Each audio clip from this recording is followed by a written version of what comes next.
So that race happened. Don't really have much to say. Really, all I really have to say is that it was better than last year by a margin. Honestly, the package still, it's so much better than last year, but honestly, it could do better. If we could get rid of the splitter, I feel like that would really help with the clean air situation because most of the downforce comes from the splitter due to the air on the splitter. And when you get out front and you get clean air that hasn't been molested by cars, that's when the splitter is not affected. Is affected the most by air and gets the most downforce and can go through the corners the fastest. But if we're going to talk about the actual race, there's really not much I want to talk about because not much happened. It was, you see, the second I waited 15 minutes after the race ended so I could get my bearings and think about shit. Nothing, no sounds out that window. Suddenly, fucking pack of angry fucking howling assholes out there. How about you go fuck yourself? I'm sorry. Anyway, yeah. Most of the passing came on restarts. The field got strung out really easily. Except for those few and far between instances, like where it was like Newman and Chase and Blaney. I think Austin was in there. Earnhardt, Kane. That part where they were going like 6 wide or whatever it was. That was good. That was a good time. Occasional battles for the lead. Most exciting part, probably pit road, all the penalties, watching people work their way back up through the field after that crazy bullshit. You see, my fucking face is lagging. Look at this. Really? Really, is this necessary? Anyway.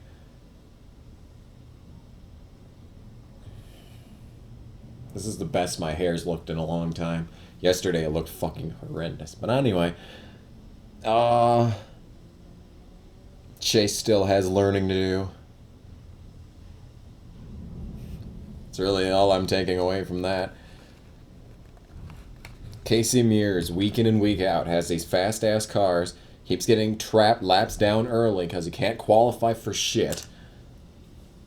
And then he can't do anything throughout the race. But he made up, on the very start of the race, made up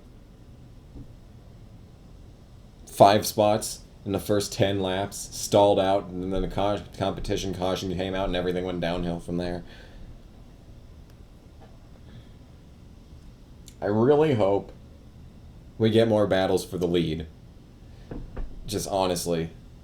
I mean, pack racing in itself is the most competitive, but it just won't work on these racetracks because they have to break and all that. The problem I think with Las Vegas here with the package, like Atlanta was great.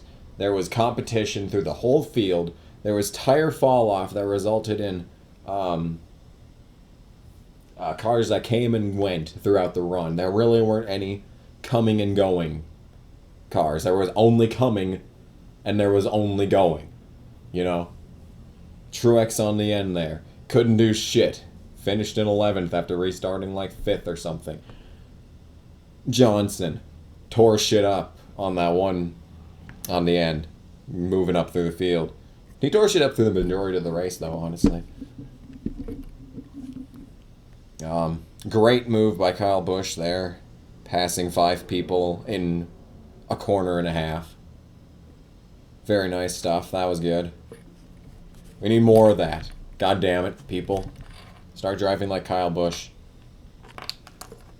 Speaking of Kyle Busch, I have a video plan to address the Xfinity Series problem, because it is a problem that needs to be addressed. But I don't know when I'm going to do it. Yeah.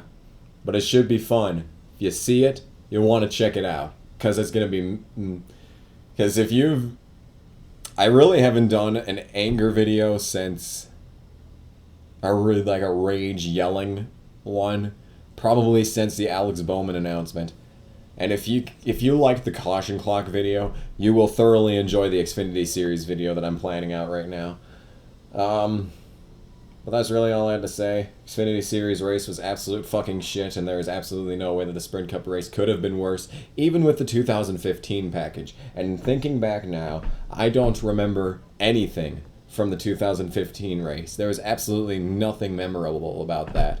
And honestly, there wasn't too much memorable from this, besides maybe Blaney. He was pretty damn good this race, got a 6th place. And speaking of guys doing really good, Stenhouse keeping it up with a top 15 finish. He is solidly in the 11th place. He could make the chase this year, everyone. That'd be pretty fucking weird, to say the least. But, yeah. I don't remember anything from the race that happened here last year. But I think the most memorable part about this is going to be the weather.